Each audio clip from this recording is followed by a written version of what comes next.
Praise the lord. ఇర్మియా గ్రంథం 32వ అధ్యాయం 39వ వచనం. మరియు వారికిని వారి కుమారులకును మేలు కలుగుటకై వారు నిత్యము నాకు భయపడినట్లు నేను వారికి ఏక హృదయమును ఏక మార్గమును దయచేయుదును. దేవుడు ఎప్పుడు మనకి మేలు చేయాలనుకుంటాడు.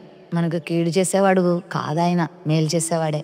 ఆయన మనకు మేలు చేయాలని ఎన్నో విషయాలు మనకు ఆయన బోధిస్తూ వచ్చారు. మీరు నా మాట వింటే మీకు మేలు కలుగుతుంది, మీరు తల్లిదండ్రులు సన్మానిస్తే మీకు మేలు కలుగుతుంది, మీరు పరిశుద్ధతతో నింపబడితే మీకు మేలు కలుగుతుంది, నా యందు భయభక్తులు కలిగి ఉంటే మీకు మేలు కలుగుతుంది.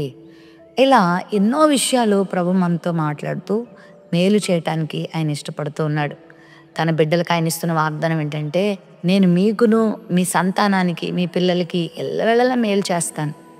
అయితే మీరు నాకు భయపడినట్లుగా ఏక హృదయమును ఏక మనసును కూడా నేను కలుగు చేస్తాను.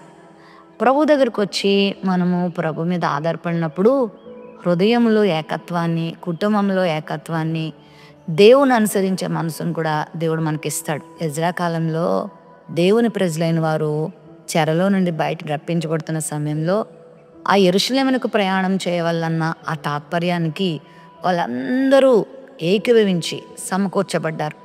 మరి వాళ్ళందరూ కూడా మిశ్రిత జనాంగంతో కలిసిపోయి మరి వాళ్ళందరూ కూడా దేవునికి వ్యతిరేకమైన దిశలో వాళ్ళు జీవిస్తున్నప్పుడు, అన్య స్త్రీలను వివాహం చేసుకొని అన్యులుగా మారిపోయి దేవుని యందు భయభక్తులు లేకుండా ఉన్నప్పుడు ఎజ్రా వాళ్ళందరికీ ధర్మశాస్త్రాన్ని బోధించి వారి కొరకు కన్నీరు కార్చి ప్రార్థన చేసినప్పుడు వాళ్ళందరూ కూడా ఏడ్చారంట. వాళ్ళందరూ కూడా దేవుని మందిరంలోకి వచ్చారంట.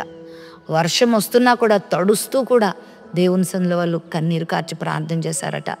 దేవుని వైపుకు తమ జీవితాలు అర్పించుకున్నారు. వారి పాపమును విడిచిపెట్టారు, వారి దోషమును విడిచిపెట్టారు, వారిలో ఉన్నటువంటి దేవునికి ఏమైనా కార్యాలన్నీ విడిచిపెట్టి దేవునికి భయపడ్డారు.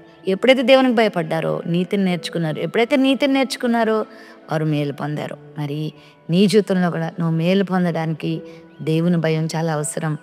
ఆ దేవుని భయం నీ జీవితంలో కలగడానికి ప్రభు కూడా సహాయం చేస్తారు. నువ్వు ఆయన మీద ఆధారపడినప్పుడు.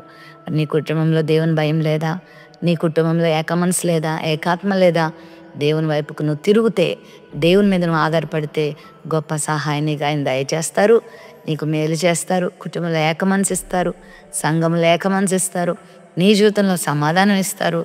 దేవుడు నిన్ను అనేకులకు ఆశీర్వాదకరంగా చేసి ముందుకు నడిపిస్తారు. ప్రేమ నమ్మకం కలిగిన మా తండ్రి, మాకు మీరు మేలు చేయాలని ఆశిస్తున్నావు. నిత్యము మేము నీకు భయం కలిగి ఉండాలని మీరు మాకు సహాయం చేస్తున్నావు. మరి నీ యొక్క సహాయాన్ని మేము పొందుకుంటూ నీ మేలను అనుభవించే కృప దయచేయమని యేసు నామమున అడుగుచున్నాం తండ్రి. ఆమెన్.